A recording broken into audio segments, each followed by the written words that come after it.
খাদ্যমন্ত্রী না, ওটা খাদক মন্ত্রী। কালীঘাটের বাড়িতে কত খাবারের যোগান জ্যোতিপ্রিয় মল্লিকের তরফ থেকে গেছে, আর সেই জ্যোতিপ্রিয় মল্লিক সেই খাবারের কত পার্সেন্টেজ পেয়েছে সেই খাদক মন্ত্রী, সেইটা ইডি সিবিআই তদন্তে প্রমাণিত হবে। আমি দীর্ঘদিন উত্তর চব্বিশ পরগনায় রাজনীতি করতে দেখেছি আপনাদের, কিন্তু বিষয়টা হচ্ছে যে উত্তর চব্বিশ পরগনা আরেকজন দীর্ঘদিন রাজনীতি করেছে, নামটি হচ্ছে জ্যোতিপ্রিয় মল্লিক। এই জ্যোতিপ্রিয় মল্লিক শুধু উত্তর চব্বিশ পরগনা খাদ্যমন্ত্রী প্রাক্তন, তারপর তিনি বনমন্ত্রী। আমি বলছি যে একেবারে রেশন দুর্নীতিটা, রেশনের অধিকার তো প্রান্তিক মানুষের, সেখানেও দুর্নীতির আঁচ পড়ল। খাদ্যমন্ত্রী না, ওটা খাদক মন্ত্রী। এবং জ্যোতিপ্রিয় মন্ত্রী আমাদের রাজ্যের তৃণমূল নেত্রীকে কত খাদ্য জুগিয়েছে সেটা আমি ঠিক বলতে পারবো না।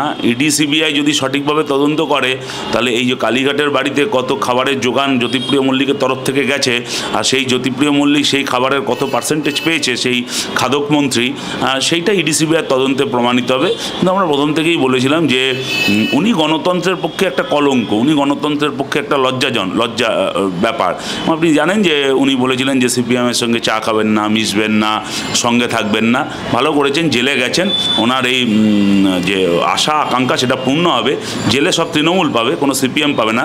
কারণ চোর জোচ্চোর ভদ্রলোকরা, তারা চোর জোচ্চোররা সব জেলেই থাকে, আর ভদ্রলোকরা রাস্তায় থাকে।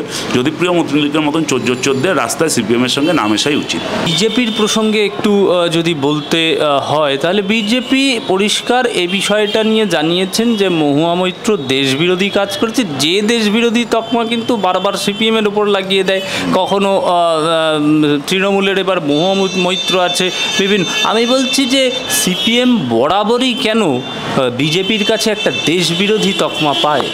কারণ সিপিএম হলো দেশপ্রেমিক আর বিজেপি হলো দেশবিরোধী দালালদের একটা দল। সুতরাং এটা তো পাল্টা প্রতিক্রিয়া হবেই।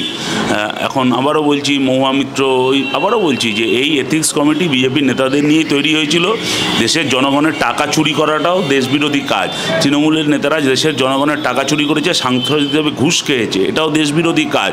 সেই দেশবিরোধী কাজের নেতাদের তাদের দেশপ্রেমিক তকমা দিয়েছে, আর এখন সিপিএম তাদের কাছে দেশদ্রোহী হবে, এটাই স্বাভাবিক। এবং আপনি এটা লিখে রাখুন, কর্ণাটকের মানুষ যেভাবে দেশদ্রোহী বিজেপিকে সাফ করেছে, আগামী 5টা রাজ্যের নির্বাচনেও দেশদ্রোহী বিজেপি সাফ হবে। তারপর গোটা 2024-এর লোকসভা নির্বাচনে মোদিজি হয়তো হিমালয়ে গিয়ে সন্ন্যাসীগিরির কাজ করবে।